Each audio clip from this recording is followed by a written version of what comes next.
Hello Muggles, my name is Ashlee Stormo and welcome to my channel. So today I'm a little bit behind, but I really wanted to talk about Bird Box. Bird Box, as I'm sure you all have seen, is a Netflix original that is based on John Mallerman's, I think I pronounced that right, I'll have to go look, 2014 debut novel. So if you really loved Bird Box, you can go check out his book. So I'm just gonna first, actually, before I go into the pros and cons, I just wanted to touch on something really interesting. I read an article about meme culture and how important it is for memes to help generate success. So if you don't know what I'm talking about, a bunch of people have been getting hurt by doing the Bird Box challenge, in which they, because of the premise of the film, they blindfold themselves while doing mundane tasks. And this has caused a lot of people to go to the hospital. And one person got in a car crash because of it. Because they were doing the Bird Box challenge. So I read a really interesting article. I'll try to find it and link it below if you're interested, but it basically talked about how meme culture is important for success because memes help generate like a spotlight on said movie. So because of the memes, more people come to watch it than may have previously before they saw it from the memes. But it's also causing people to get hurt in real life. As we all know, the internet culture, meme culture, has caused a lot of people to do a lot of stupid things. So it was just like this really interesting article weighing the pros and cons of memes and how they actually have like a huge cultural effect on the media that we consume outside of memes. So it's really interesting to think about. Okay, so now I'm gonna jump into the pros and cons of the film. One of the pros is that obviously the cast is phenomenal. Most of the actors have awards for their acting previously. I always loved Sandy B movies. I really liked, I'm lost for his name at this moment, but his character was really like angry, and he's kind of a douchebag, but he also reacts in a way that most people would react. He didn't want to let strangers in.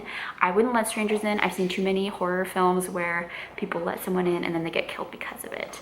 So even though I hated his character, I kind of loved him because I think while we would all like to be the morally just individual, we would all use our brains and not be as helpful as we would hope. I liked the idea that the film left you with, which is that surviving isn't living. The non-linear timeline is one of my favorite tools in the screenwriting toolkit. I think the opening up in the middle of all of the action on the river was a really smart way to draw people in immediately, especially with Netflix. You have so many films at the tips of your fingers that you could just go and toggle through.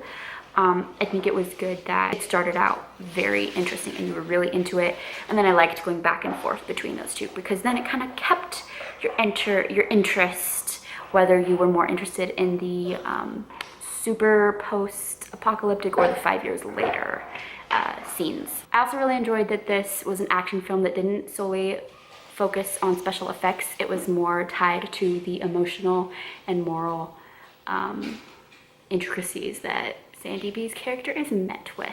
Some cons include the fact that I'm sure you've seen it's drawn similarities to A Quiet Place. I think A Quiet Place, obviously it's similar because they're both, the horror is the lack of being able to use one of your senses even though you have access to it. I think with A Quiet Place, it was so successful because it showed you what it would be like to be quiet, and it used the lack of sound to create tension, whereas in this film, they couldn't, because film is a visual thing, they couldn't really show you what it would be like to have to live without seeing. They had a few scenes where she had the blindfold on, but that's not the same as building up a whole entire movie tense because of trying to be quiet. It just didn't capture the same tension as heightened lack of sound. The only other con I can think of is that the thing that they can't see that's killing everyone, that's making everyone want to kill themselves, there's the oven, you never find out what it is, and I didn't like that because it made me kind of wonder